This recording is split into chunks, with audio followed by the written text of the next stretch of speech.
Sí, bueno, efectivamente sabíamos que iba a pasar esto, ¿no? Cuando el presidente Milei dijo apenas asumió que venía un año de esta inflación, donde íbamos a tener un pico de inflación, luego iba a empezar a disminuir a costa de reducir al máximo la economía, el Producto Bruto Interno, ¿no? Y eso es un poco lo que estamos viviendo. El tema aquí pasa porque en realidad veníamos, ¿se acuerdan chicos que en primer trimestre del año decíamos que bueno, que esto iba a ser en B, que en Ujú. definitiva la recesión iba a ser en el primer trimestre, en el segundo semestre ya iba a repuntar? Bueno, la cuestión es que aquí ya tenemos un segundo semestre con una baja, como bien decían ustedes, con algunos sectores mucho más golpeados que otros, en donde esa baja fue de 1,7% y si lo sumamos en todo el semestre ya fue un 3,4%.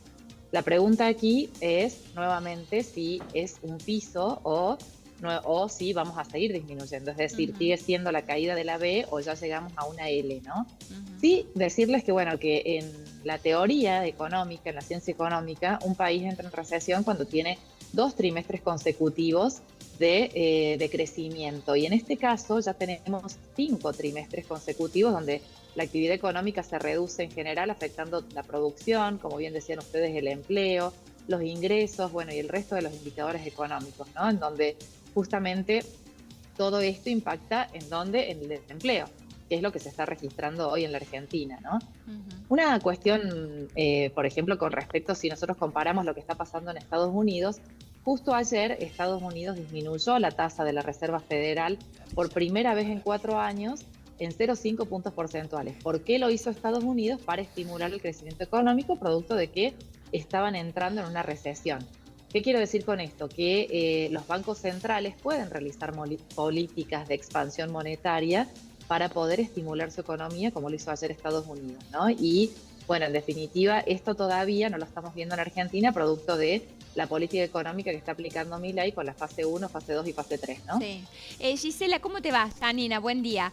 Hola Janina, ¿cómo En los estás? números que vos venís viendo, ¿cuánto es el esfuerzo que recae sobre el ahorro del Estado, supuestamente? Porque Milei volvió a repetir, ¿no? Bueno, en su mensaje austero a la presentación del presupuesto, el pedido de ahorro o de ajuste, fuerte ajuste para las provincias. ¿Cuánto es realmente lo que logra ajustar el Estado y repercutir y cuánto recae en nosotros? Bueno, sabemos que los jubilados son, por ejemplo, uno de los sectores que mayor cuerpo le han tenido que poner esta crisis.